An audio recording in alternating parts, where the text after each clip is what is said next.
Tyrone Bowman live. Welcome to the conversation. Welcome to the program on tonight.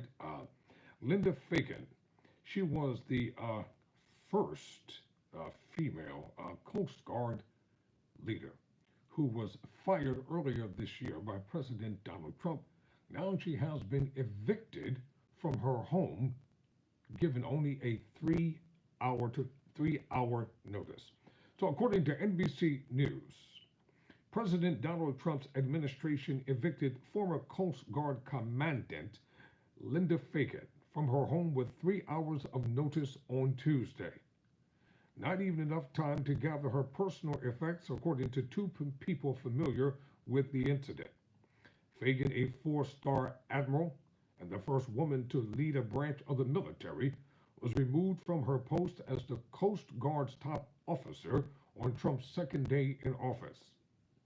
Officials at the Homeland Security Department, which oversees the Coast Guard, cited border security issues and an excessive focus on diversity, equity, and inclusion among the reasons for her dismissal, meaning you hired too many black people, and by us being a white, racist, bigoted administration, you got to go. Fagan, who was named commandant in 2022, made a convenient target for a new president who wanted to flex his muscle. The process for firing her was less complex than for dismissing chiefs of the four main branches of the military. More than that, the move allowed him to send signals about his anti-DEI agenda and desire to stem the flow of illegal immigrants and goods into the United States. Throwing her out of her house on short notice was a step further.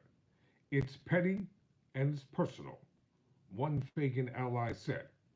But a DHS official countered that it made sense for her to be moved out of the home at Joint Base Anacostia, Boiling. She was terminated with cause 2 weeks ago today, and she was still living in those admiral quarters. The official said, confirming that Fagan had been told to leave. The official said they could not confirm or deny the 3 hour timeline. That's a lie. They can confirm it. And you know what? They better say what they're supposed to say, or else they'll be fired as well.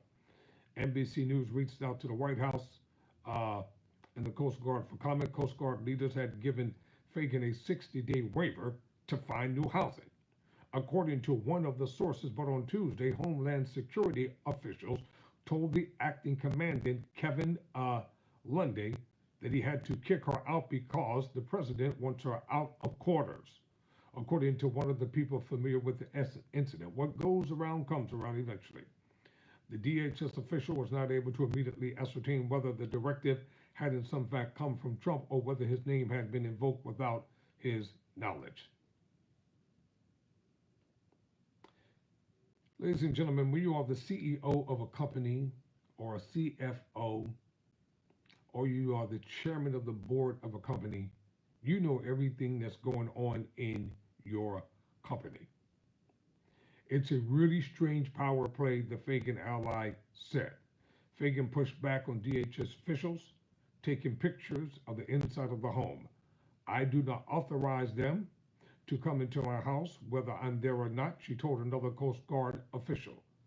Lundy relayed that back to Plankin's team, noting that an attempt to access the house would amount to trespassing, according to one of the sources, but Fagan did depart. She left the house with many, maybe all of her personal items and household goods still there, said a former U.S. military official. She spent the night with friends. United States Transportation Command is now responsible for moving her personal effects out of the house. That's messed up, y'all. It's an eviction, point blank. That's what it is. It's an eviction. Some of you all out in the real world, not in the world of politics, you know what it feels like to be evicted. When they tell you only got 1 day to gather all your stuff up and get out. But others, you give them preferential treatment. I wouldn't want to work for an administration that hates black people. You couldn't pay me enough money to work. So that's going to be the end of this article. Never surrender, never quit.